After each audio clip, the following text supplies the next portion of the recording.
बच्चों, मेरी तरफ से आप सभी को सुप्रभात। बच्चों, आज हम आपका एक नया उपविषय संधि करेंगे।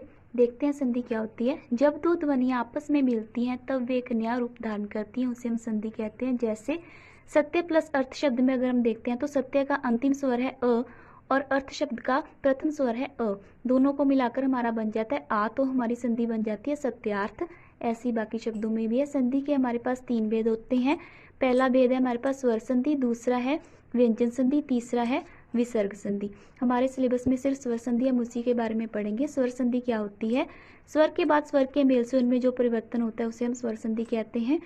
स्वर संधि के हमारे पास आगे 5 भेद होते हैं। पहला भेद है दीर्घ संधि, गुण संधि, वृद्धि संधि, यण संधि और 5वां भेद है यादि संधि। आज हम सिर्फ दीर्घ संधि, गुण संधि और वृद्धि संधि ही करेंगे।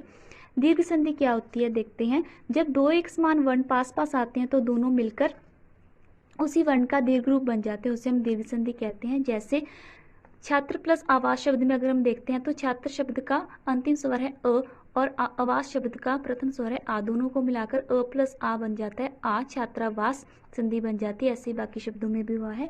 इसी प्रकार अगर हम नारी प्लस इच्छा शब्द में देखते हैं तो हमारा नारी का अंतिम स्वर है बड़ी ई और इच्छा का प्रथम स्वर है छोटी, दोनों को मिलाकर बन जाता है नारीच्छा। इसी प्रकार सिंधु प्लस उर्मी शब्द में भी छोटा ऊ प्लस बड़ा ऊ दोनों मिलाकर बन जाता है सिंधुर्मी।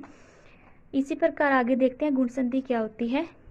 अ या आ के बाद छोटी ई या बड़ी ई आ जाए तो दोनों को मिलाकर छोटी ए हो जाता है। जैसे नर प्लस ई शब्द में अगर हम देखते हैं अ प्लस बड़ी ई दोनों को मिलाकर बन जाता है ए, नरेश शब्द बन जाता है।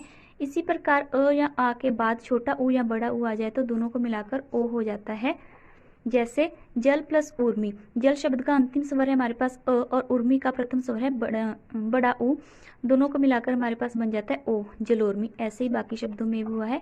आगे अ या आ के बाद री आ जाए तो दोनों को मिलाकर अर हो जाता है। जैसे देव प्लस ऋषि, अगर हम यहाँ देखते हैं तो देव शब्द का अंतिम स्वर है अ और ऋषि शब्द का प्रथम स्वर है हमारा री, दोनों को मिलाकर बन जाता है र, देव ऋषि।